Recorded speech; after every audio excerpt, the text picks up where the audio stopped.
আমার সোনা বাবা বড় হয়ে গেছে, দেখো ইট তুলছে, ইট সাজাচ্ছে। ওর বাবা কাজ করছিল, সেই সঙ্গে ও কাজ করছিল।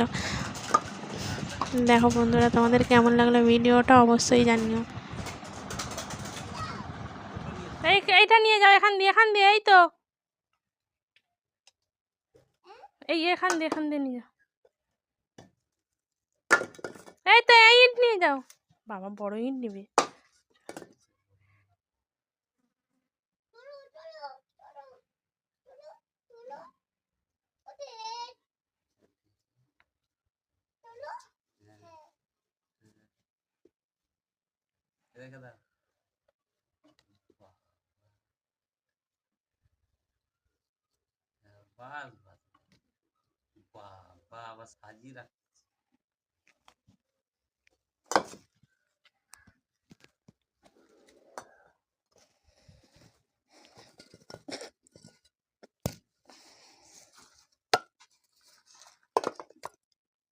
না তুমি ইট সাজাও না।